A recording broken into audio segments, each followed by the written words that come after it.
সদ্য পালানো লেডি ফেরাউন হাসিনা, এরা হলো নব্য ফেরাউন ছিল এরা। এবার ঠিক কিনা আমার বন্ধুগণ? আল্লাহ পাক এই ফেরাউনদেরকে বরদাস্ত করে নাই। যারা কোরআন বন্ধ করতে চায় আল্লাহ পাক তাদেরকে বন্ধ করে দেয়, তাদের অস্তিত্ব বিলীন করে দেয়। কষ্ট পাচ্ছেন আপনারা?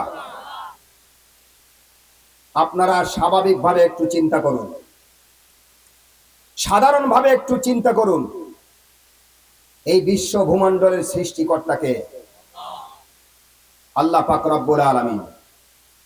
আকাশ কার, বাতাস কার, আগুন কার, পানি কার, মানুষ কার, আইন চলবে কার?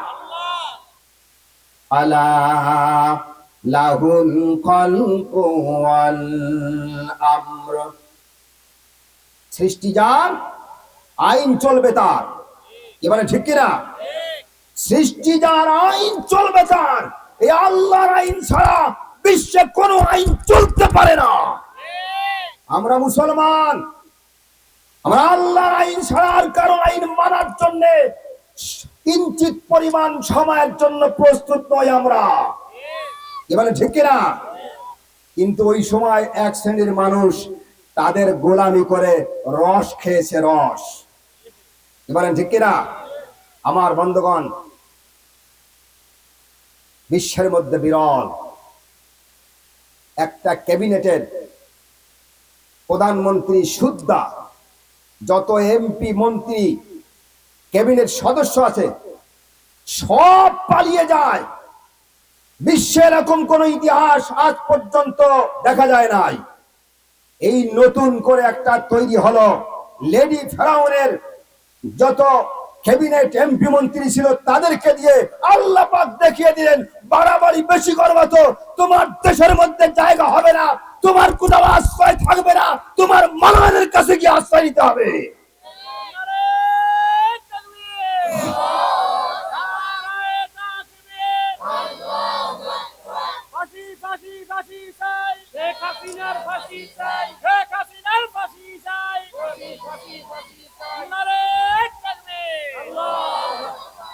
কষ্ট পাচ্ছেন?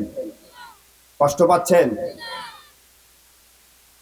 যে সময় আলেম ওলামাদেরকে ধরে ধরে আয়নাগরে ঢুকিয়ে পঙ্গু করে দিয়েছে, কি অপরাধ ছিল তাদের! ওলামায়ে কেরাম এদেশের সূর্য সন্তান, যাদের কাছে দেশের মানুষগুলো দোয়ার জন্য শরণাপন্ন হয়। কোন এমপি মন্ত্রীর কাছে দোয়া আনতে যায়, তার কোন প্রমাণ আছে? কারণ এরা তো চোর। কি বলে ঠিক কিনা? এরা তো ডাকাত, এরা হলো খুনি, এরা ছিল সন্ত্রাসী বাহিনী। এদের কাছে মানুষ দোয়া চাইতে যায় না। এদেশের সূর্য সন্তান যারা উলামায়ে কেরাম, তাদের কাছে মানুষ শরণাপন্ন হয় বিপদের জন্য। বিপদে পড়লে তখন তাদের শরণাপন্ন হয়। আর ওদের যারা শরণাপন্ন হয়েছে সর্বস্ব বিলীন করে দিতে হয়েছে।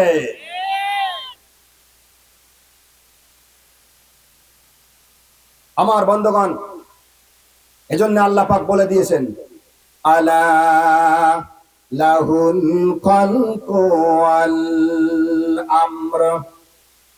সৃষ্টি যার, আইন চলবে তার।